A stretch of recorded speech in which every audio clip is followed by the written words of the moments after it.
Hi, I'm Judy Collier from Baton Rouge, Louisiana.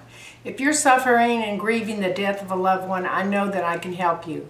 My only son, Kyle, died 13 years ago in an automobile accident, and the pain was unbelievable. I didn't want to live. I couldn't even imagine being happy again without him. I soon met with a psychic, Mary Jo McCabe, 2 months after Kyle's death, and first of all, I didn't believe in psychics. I thought it was all a scam, but I needed help. Mary Jo made me aware of after-death communication. She told me that Kyle could still manipulate things in the physical world and let us know he's still involved in our lives. One of the things she told me he would do is to bring animals where they had never been seen before. And I often tell people that this would be something that Kyle would like to do because he did love animals when he was here. He actually, when he was in a college in Arkansas, in an apartment, he had a pet pig and a pet iguana as two pets.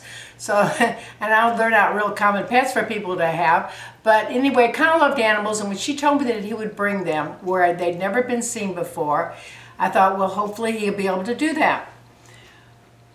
Probably 2 weeks later, she called me and told me, she said, Judy, Kyle said he's going to bring a one-legged blackbird to you.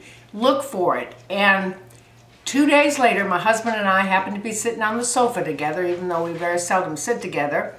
And my husband looked out on the patio and he said, Judy, look, a one-legged blackbird. And I looked out there, and just a few feet from the window was this one-legged blackbird.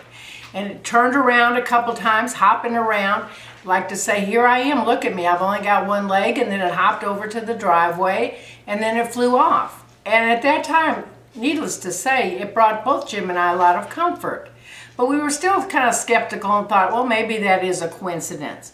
Well, my daughter Jamie was coming to visit from Boston. The day she arrived, there was an opossum in our carport. We'd never seen an opossum in our carport.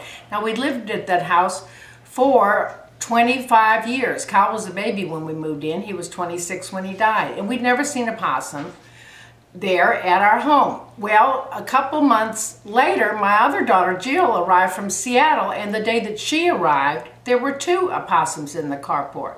Well, that was kind of like, it's amazing that they both showed up on the days that both my daughters came to visit. Then one night I got up to get a drink of water, went to the kitchen, and we have a small patio. We actually live on an 85-foot lot a couple miles from the LSU campus. And something made me go flip on the patio light, and I was shocked to see 17 raccoons standing on my patio. I mean, they were standing on the chairs, on the table. One was standing in the water fountain.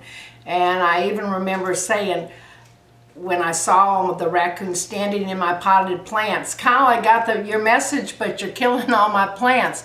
But to see 17 raccoons on my small patio when I'd never seen a raccoon in the yard before was really, really a big, big comfort.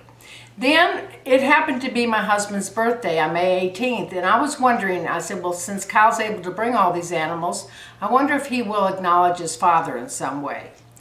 I happened to look outside on May 18th, my husband's birthday, and there were 2 wood ducks standing in the middle of our hot concrete driveway. There was no food out there.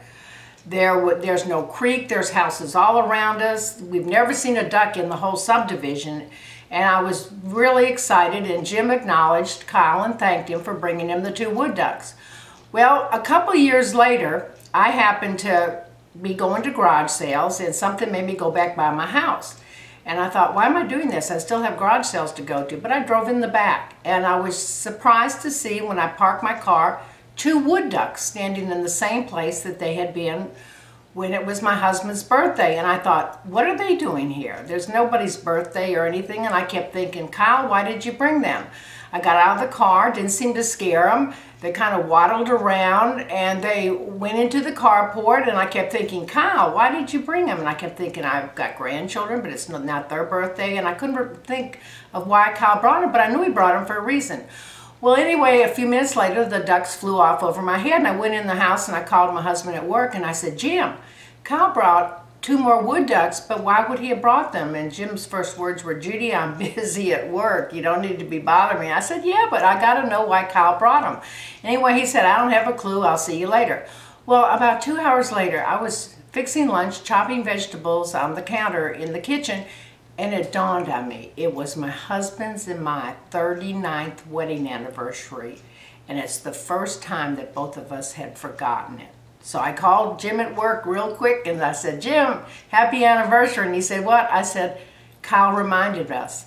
It's our anniversary. So I got to go out that night, which I was real thrilled about.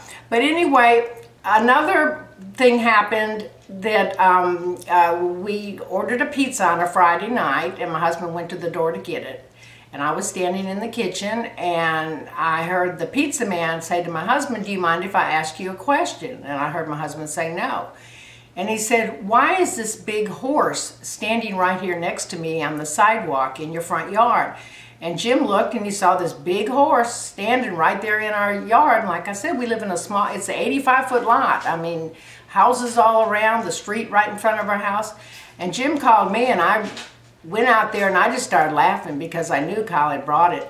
And I used to often joke with people when the raccoons were showing up and the possums and all the animals that watch, Kyle will probably bring a horse one time. I used to say that, and never dreaming I would see a horse in our subdivision, because there's nobody that owns a horse that I know of in our subdivision. Well, anyway, the story about the horse, and probably 15 minutes later, a man drove up with a trailer, and we went out there, and he said, thank heavens I found the horse. But I had no idea where it came from. But anyway, it was a big comfort to me. But I'm telling you these stories, and I have, oh gosh, probably 50 more animal stories that I could share with you.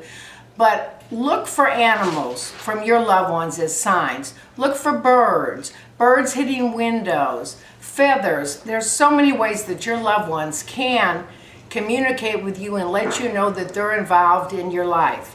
Thank you for listening to me. If you want to go to my website, I have a website, www.quitkissingmyashes.com. That's quitkissingmyashes.com.